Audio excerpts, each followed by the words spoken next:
The following one I go to is apostolic environment. If we're going to be a missional church and a missional movement, we have to have missional forms of ministry to go along with that. Ephesians 4 expresses that the church has got fivefold forms: the apostolic, prophetic, evangelistic, pastoral and didactic, or the teaching role. And I think a lot of the frustration at the moment in missional church circles is everyone wants missional church, but they don't want missional ministry. I would say if you take this out, you can't have movement, because God has designed the church in its innate design to be a movement, and that part of it, being a movement, requires that you have more than just status quo forms of ministry like the pastor-teacher. You need the apostolic form, the generative form. You need the prophetic form to keep faithfulness. You need the evangelistic form to recruit. And these, together with the shepherding form, which creates community and love, and the teaching, wisdom and understanding, create a far more dynamic way of sustaining and generating movements. And I think we need to recover that. In recovering the fivefold, we have to create a new climate of legitimacy by allowing people to talk about it. We're not trying to reinstitute the 12 and the significant place that the 12 play in forming the church, but we're trying to extend the ministry of Jesus in fivefold. Incidentally, on that, by the way, if you look at Jesus and the fivefold, you see, is Jesus the apostle?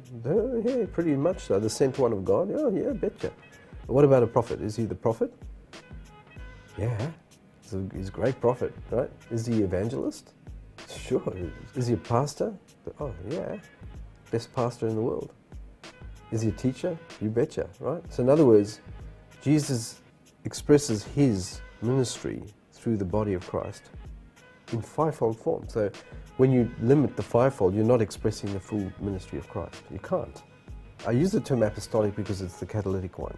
It's not the most important, it's simply the catalyzer, God's catalyst for the others to kind of come into being, and therefore provides a significant role in, particularly in movements. Remember, that's what we're looking at, exponential movements that really go kaboom, right? A spontaneous expansion.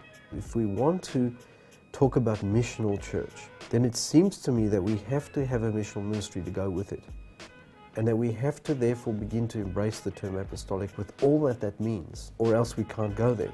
And why I say that is because the two are actually one and the same. The word missio, of which we get our word missional or missionary from, is translated into English sent. It's the Latin word which is the same root of the word apostello. Sent lies at the root of what it means to be apostolic. The apostle is the sent one. The two are one and the same. To talk about missional church and not wanting to talk about apostolic ministry, I think it's doomed to be a frustrating discussion, because and become just a discussion, because it can't become a reality, in my opinion. If you want missional church, you have to have a missional ministry to go with it, and you have to at least include fivefold, and you have to start finding a way to talk about the apostolic as the catalytic piece, because if you don't go there, I don't think you can have missional church. I don't think it's possible, to be quite honest.